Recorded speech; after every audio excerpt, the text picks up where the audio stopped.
the West, including the United States, essentially is willing to give India a free pass on its continued close partnership with Russia just because of how India is perceived by the West as a key strategic partner. Not as simple as it may seem. Yes, Pakistan's an ally of China. India's a rival of China. Well, that should sort of answer the question, right? But no, it's actually very complex. In the immediate term, it could be a benefit or a positive if you look at Sri Lanka. Sri Lanka, of course, had one of the worst economic crises in the world for much of last year, and yet both China and India were sort of stepping over each other to try to offer Sri Lanka, a better deal than the other. Sri Lanka was able to take in multiple assistance packages.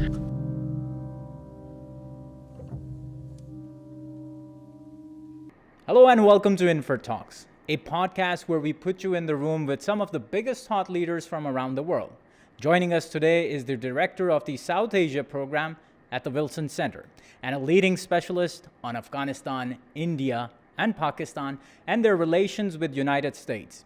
If you've been an avid follower of expert voices of the South Asian region, we're certain you've already heard of him. Our guest today is Michael Kugleman. Michael, thank you for joining us today for this podcast, and welcome to InferTalks. Well, thank you very much. Great to be here, and I appreciate the kind introduction. Michael, I would like to go ahead and start off our discussion with this very important question. Before we get started with any kind of other topics, please tell us what really got you interested in the region of South Asia? Well, it's a good question. And I'd be lying to you if I were to say that it was a lifelong dream from a very young age to be a South Asia specialist. I went to graduate school planning to study the Middle East, but what happened is my very first semester in graduate school, on a whim, I took a class on the history, the politics and history of Afghanistan and Pakistan.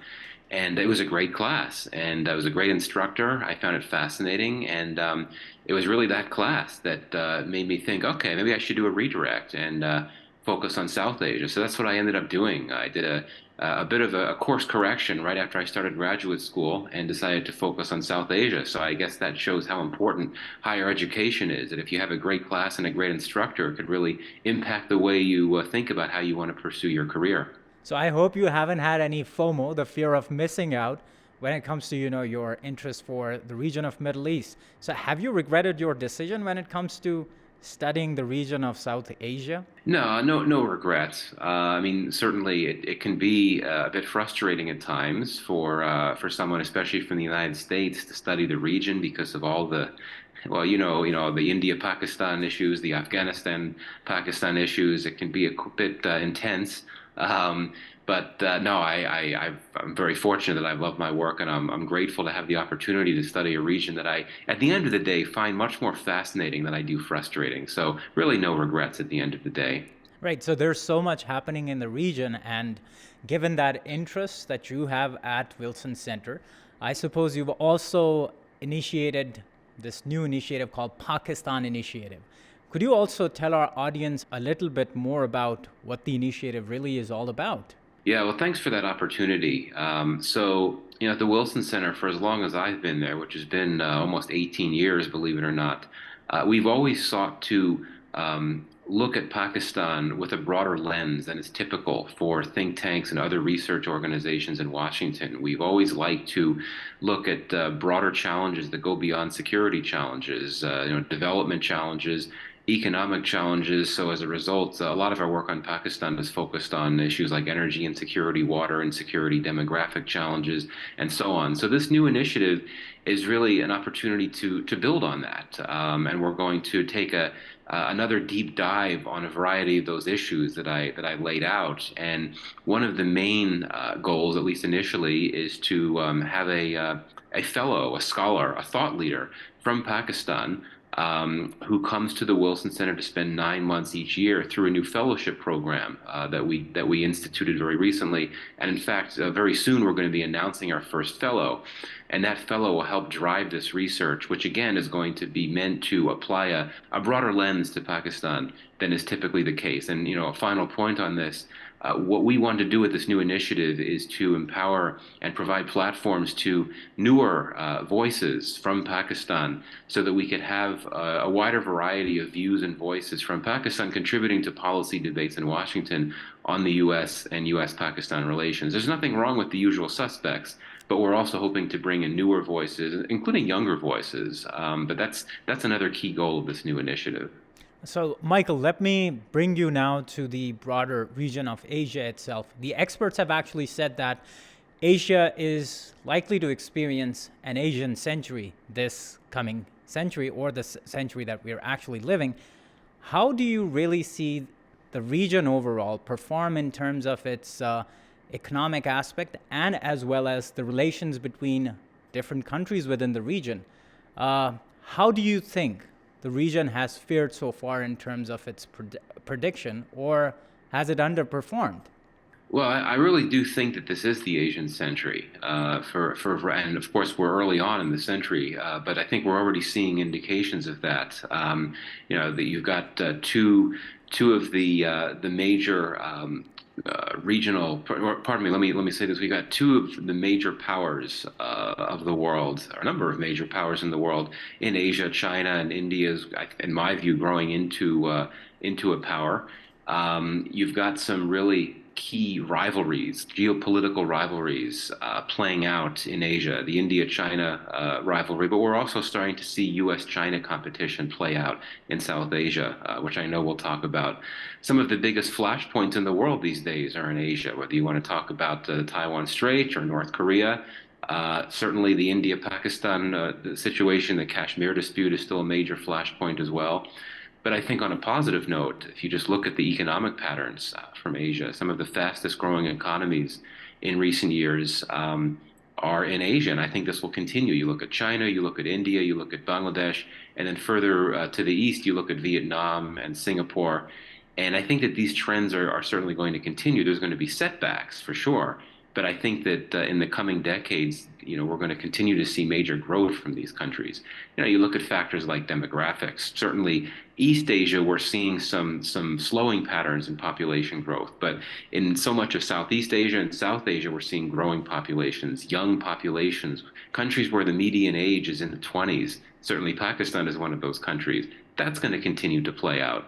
So, yeah, I think that for many reasons, demographic, economic, geopolitical, this really is an Asian century, and it's going to continue. In terms of how Asia has performed, its track record, I think it's a little early to say for sure. And we've seen that the last few years have been a bit abnormal in the sense that the pandemic and the impacts that's had on supply chain bottlenecks, as well as the war in Ukraine and the impact that's had on global prices.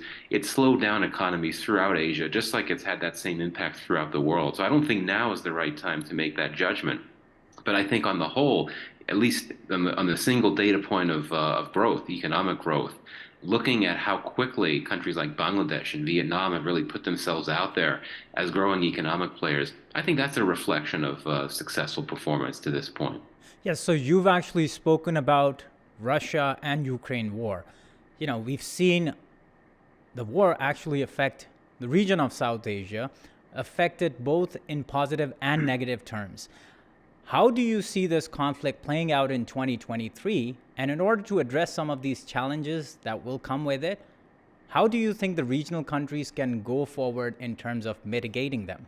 Right. I mean, I can't really think of any positive impacts that the war in Ukraine has had on South Asia. I think it's caused some challenges for sure.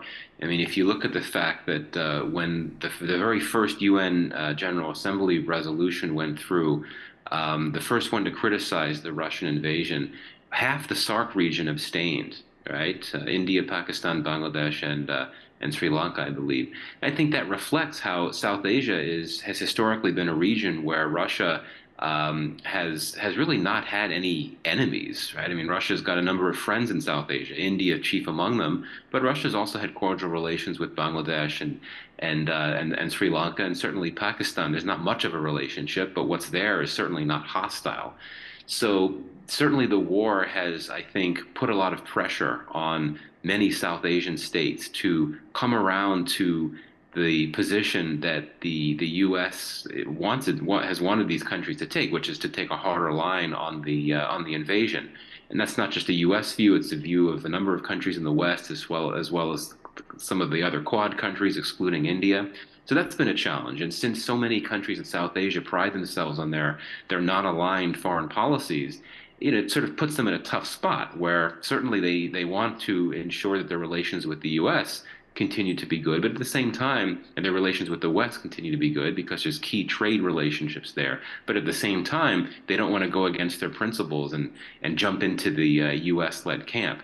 The second concern, the second challenge for the region from this war in Ukraine, which emerged last year and is going to continue throughout this year, is the economic consequences for sure. I mean, we know that so many economies in South Asia are inherently vulnerable for a number of reasons that we can go into, but because they are inherently vulnerable, because of a number of structural embedded challenges, that means that when you have these global shocks, these global economic shocks triggered by the war in Ukraine, it means that the countries of South Asia are especially vulnerable to those shocks. And we've already seen what happened in Sri Lanka.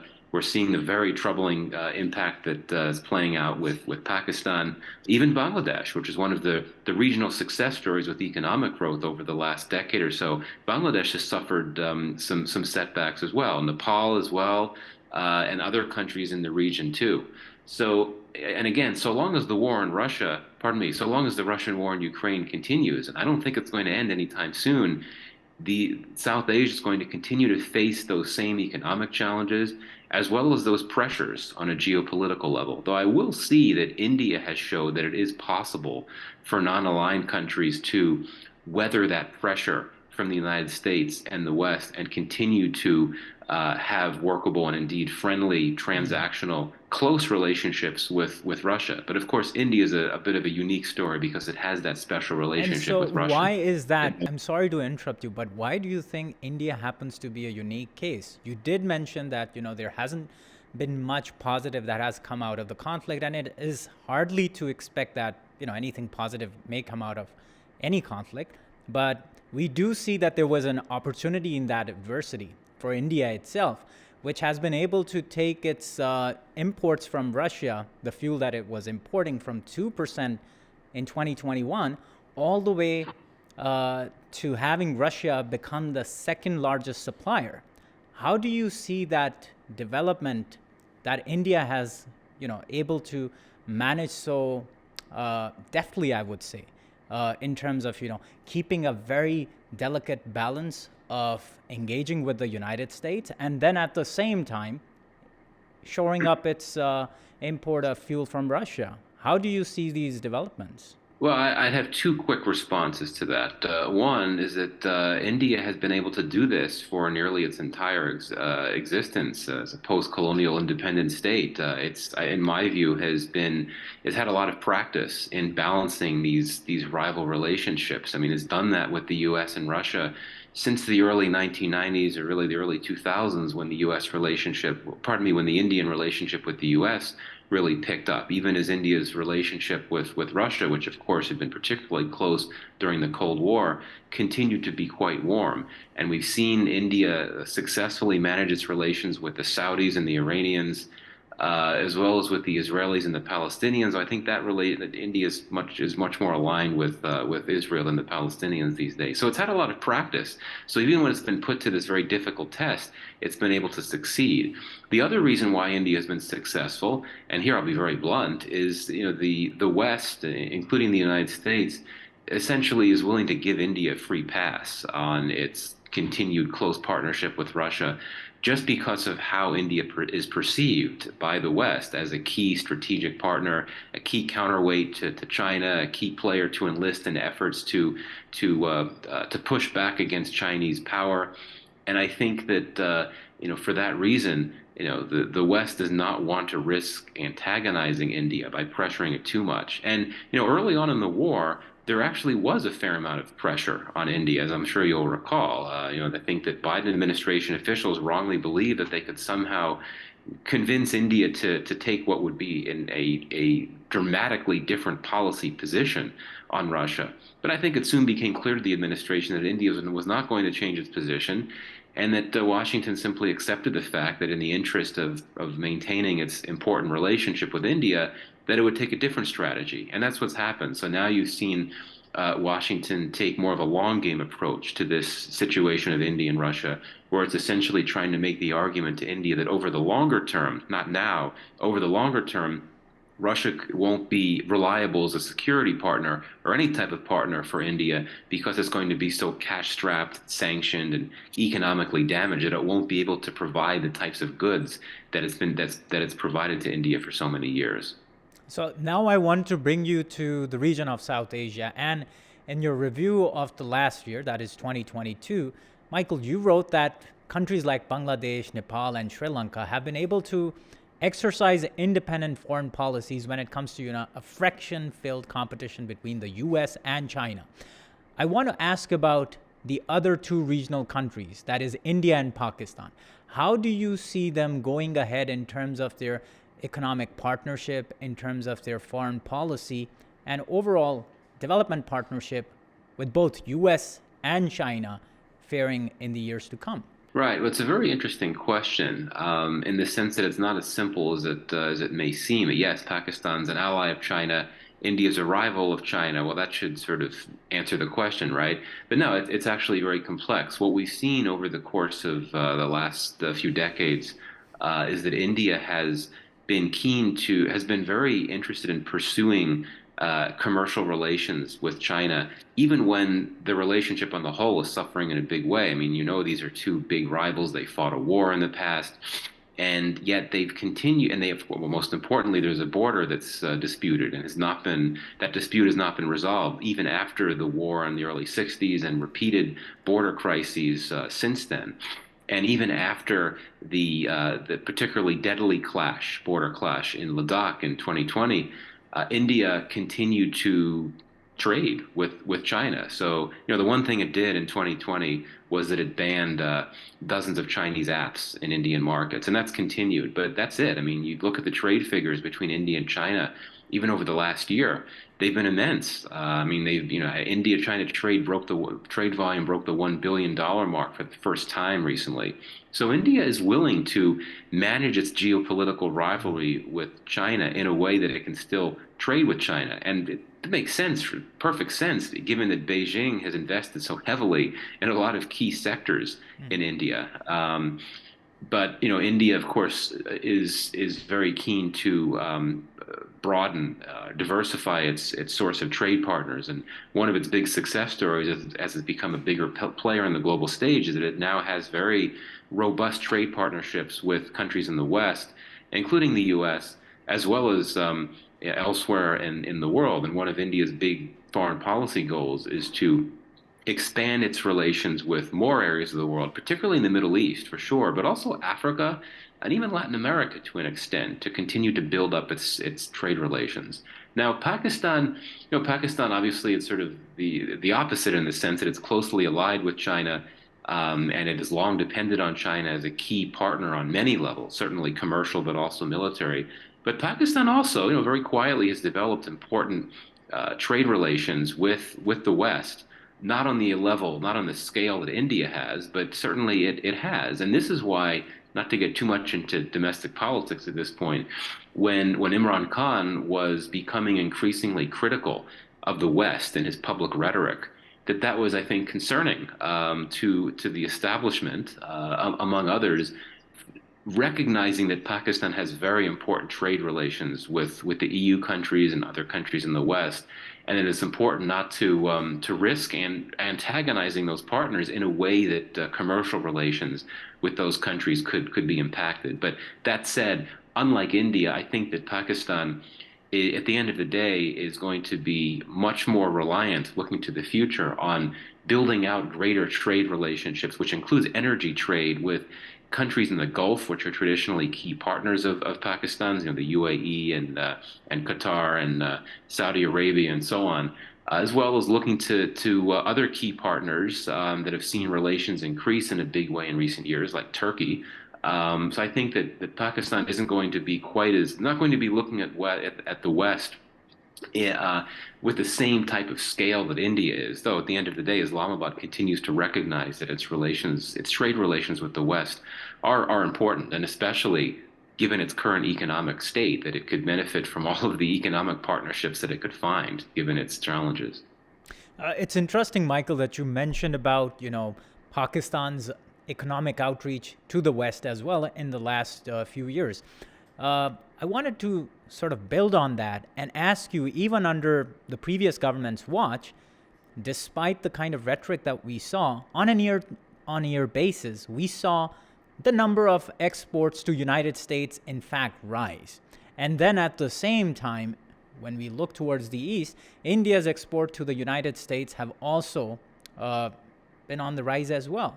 Whereas if you see India's exports to China, they've actually been on a decline, unfortunately, or fortunately, or in fact, if you say it or see it this way, that India's overall imports from China have in fact increased. So India's trade deficit has definitely increased vis-a-vis China, but overall, if you see that India now sort of plans on increasing its exports to the United States, my question is, was there any particular reason why India's exports to China were on the decline last year? Was it because of a slump in demand in China, or perhaps was there some other factor to it? Yeah, it's a great point, and it's very true that India's trade deficit with China is a key component of its commercial partnership with Beijing. And indeed, I should have mentioned that before. And indeed, India has been increasing its imports from China in recent years, which again is not something that it wants to sort of trumpet publicly, but it's very much a reality. In terms of the decline in exports, I think it's a variety of factors. Certainly, the slowdown. Well, both India and China have had economic slowdowns at different times. China's is quite sharp right now. India, of course, had some troubles during the pandemic, especially, well, not troubles, it had major issues during the pandemic, specifically in 2021 when that second surge really hit India hard, and that really impacted its exports on the whole down the road, not just to China, but on the whole. But I think that's changed to an extent. And it could also be other factors as well. I mean, just finding better markets elsewhere, and China finding other source of exports elsewhere. China has that luxury as one of the biggest economic powers. It's been expanding its trade relations in a big way, and China, of course, has the capacity to indigenously produce a lot of things that it may not need to rely on from other countries as much as it used to. So a lot of factors at play, both those related to China specifically and those related to more external factors. And so while we are on China, how do you think the competition between India and China is going to shape the region of South Asia in the coming years? Well, it's already shaped it in a big way, in the sense that we're starting to see increasing manifestation of competition between India and China inside so many South Asian countries, including countries that for very long had been widely perceived to be in the Indian orbit, so to speak, or the Indian sphere of influence. A country like Bhutan or a country like Nepal had close relations with India for many years, but China, really fueled by its Belt and Road Initiative, has been deepening its footprint, its influence in a big way through these investment projects. And so this is certainly concerning for India, which again sees China as its biggest strategic rival and is concerned about China's increasing influence and presence in India's traditional areas of influence. So now we're starting to see these cases of both countries, seemingly trying to one up each other. And as we had said before, given that so many countries in South Asia don't want to get caught up in great power rivalry because they're not aligned, it's sort of a problem when they feel under pressure, when they feel caught up in this India-China tug of war. But I would argue that in the immediate term, it could be a benefit or a positive. If you look at Sri Lanka, of course, had one of the worst economic crises in the world for much of last year. And yet both China and India were sort of stepping over each other to try to offer Sri Lanka, a better deal than the other. So in the end of the day, Sri Lanka was able to take in multiple assistance packages loans from India and China, and that in the immediate term benefited Sri Lanka to have two key economies competing with each other to provide more assistance to Sri Lanka.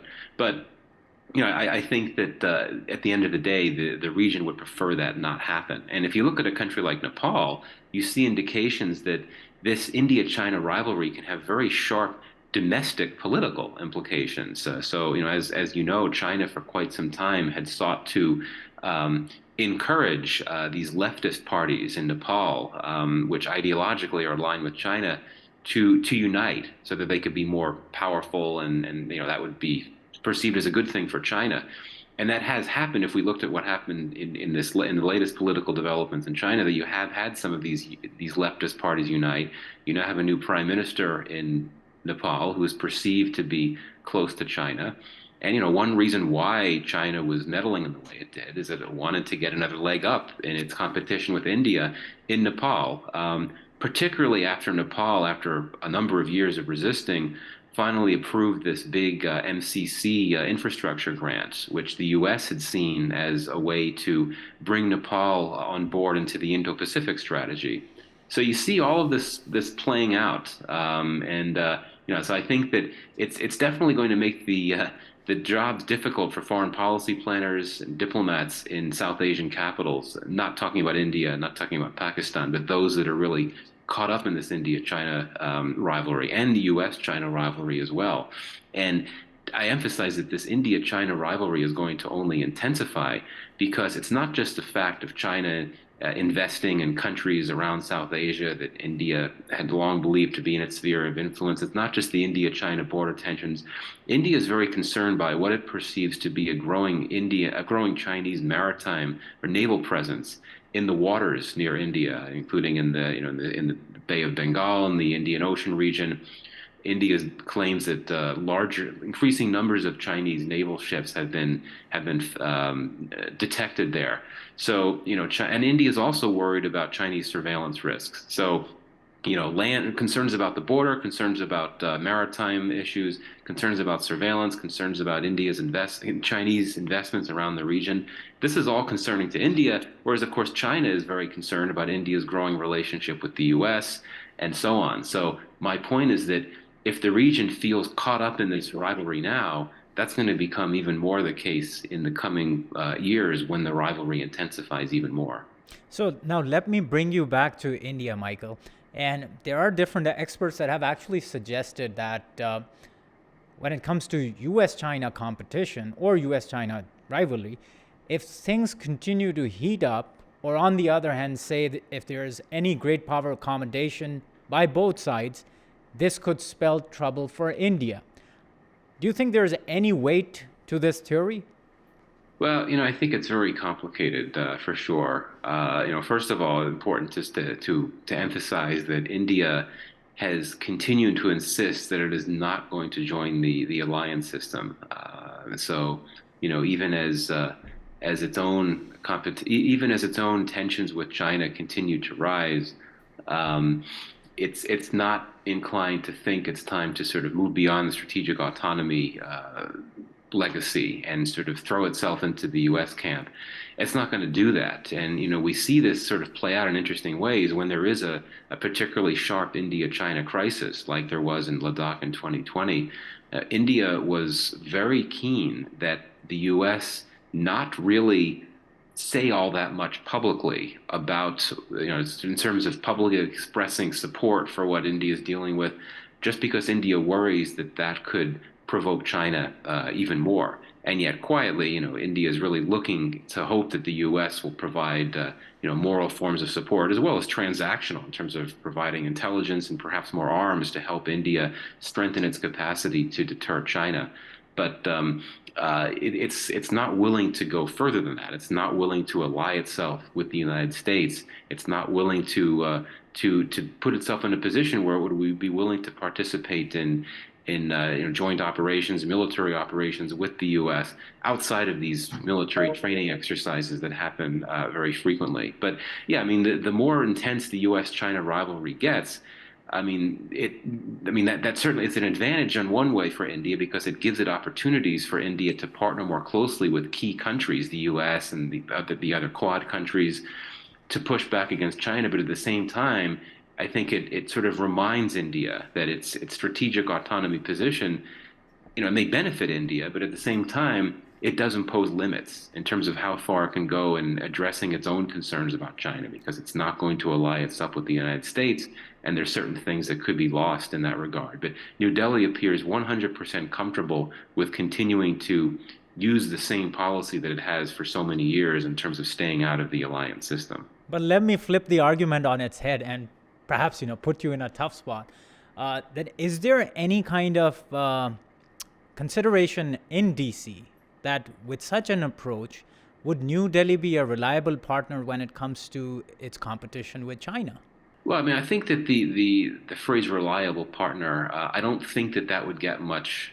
Well, yeah, I think that in Washington, India is viewed at this point as a reliable partner, a country that's all in on strategic efforts to work with the U.S. and its like-minded partners to counterbalance China through upholding the Indo-Pacific policy, participating in the Quad and its various accessories, IPEF and the Defense Finance Corporation. All of this is meant to counter China.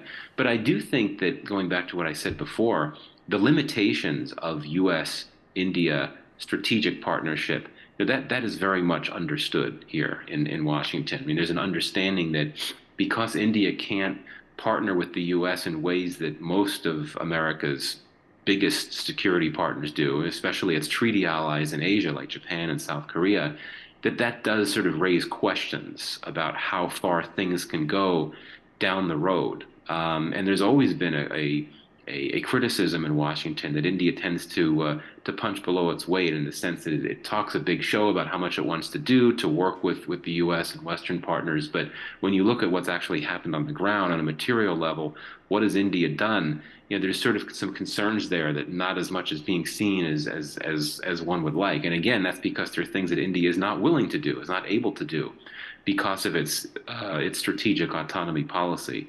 So I think that your question of is there concerns about India being a reliable partner? I think that question will become much more salient down the road, once we've seen how far, once the security partnership, the U.S.-India security partnership has come closer to running into that wall, separating the U.S. between security partners like India and actual treaty allies like Japan, South Korea, and of course the NATO partners as well. That's when this question may come to the fore more. But final point on this, it is true that India has gone further than it ever has before in the past to align itself with the U.S. just because of all these arms deals, these defense foundational deals, Becca and Kamkasa and all that. The militaries are working much more closely than they ever have in terms of sharing intelligence, communication, that type of thing. So I think that's an important data point to mention as well.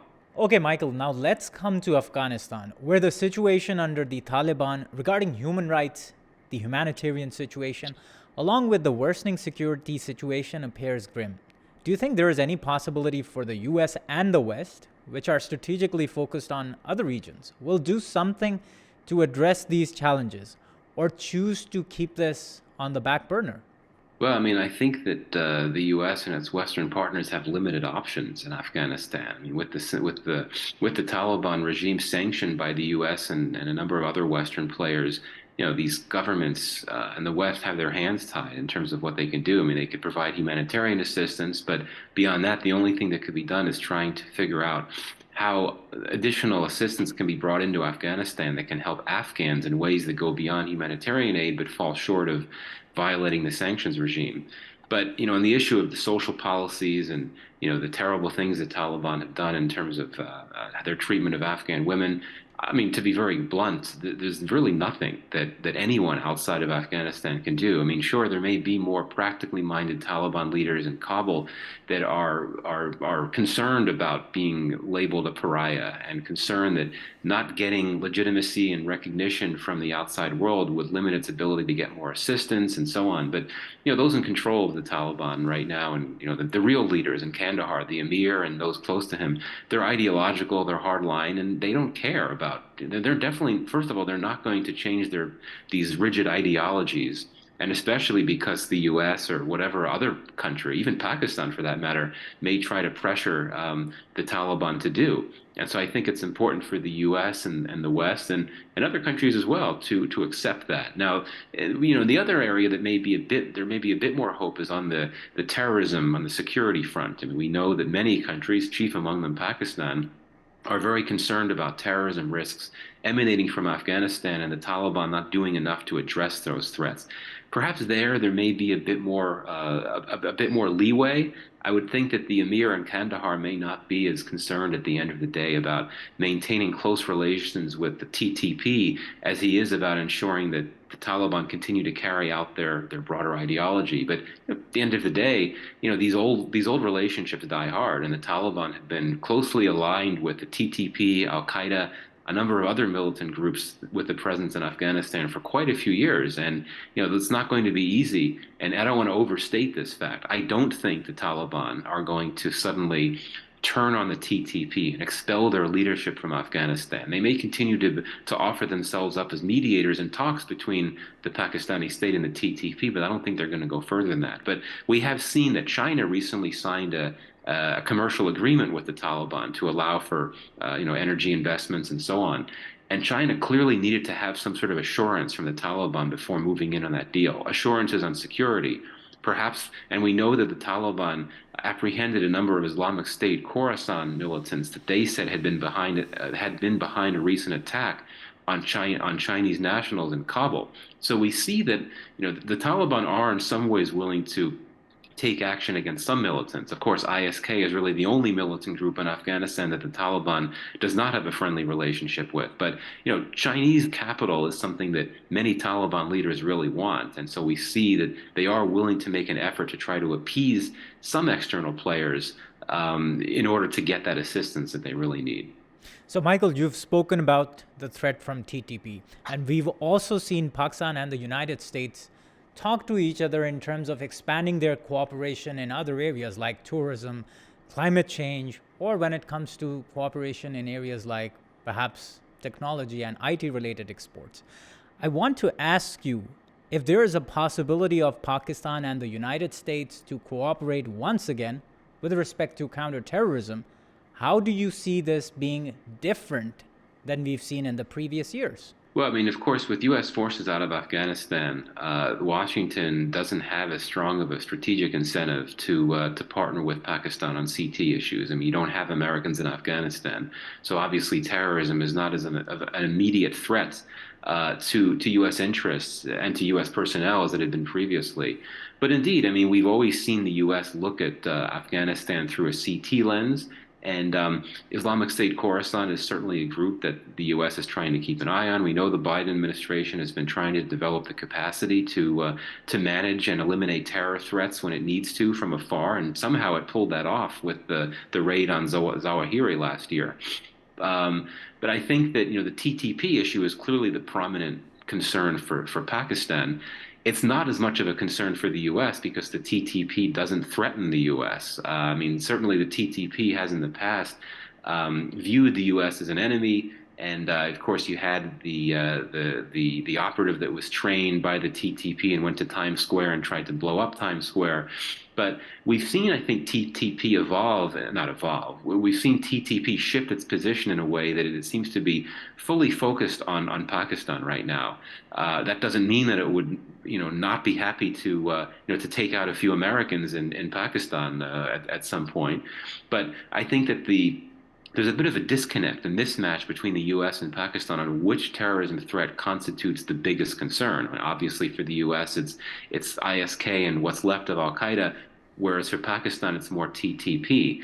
So, the question is, would there be some middle ground there? And I think that realistically, what we could perhaps look at is the possibility of stepped up intelligence cooperation between the U.S. and Pakistan to better monitor the movements and locations of both TTP and ISK and Al Qaeda, for that matter, in Afghanistan, and how those threats could impact U.S. and Pakistani interests. The U.S. has had security aid to Pakistan frozen for more than 5 years. So as long as that remains a reality, I don't think we could realistically expect U.S.-Pakistan security cooperation, including on the lines of CT cooperation, to expand all that much. And again, the U.S. has moved on. I mean, it has left Afghanistan.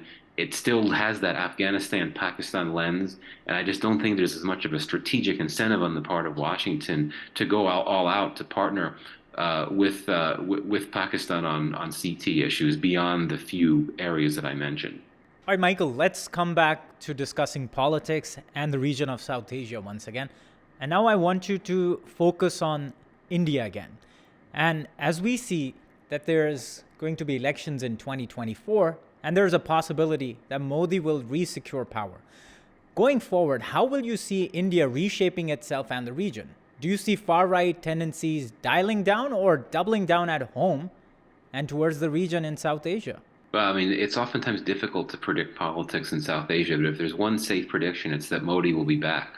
He is probably the most popular politician in any country in South Asia in terms of, continued approval ratings and so on.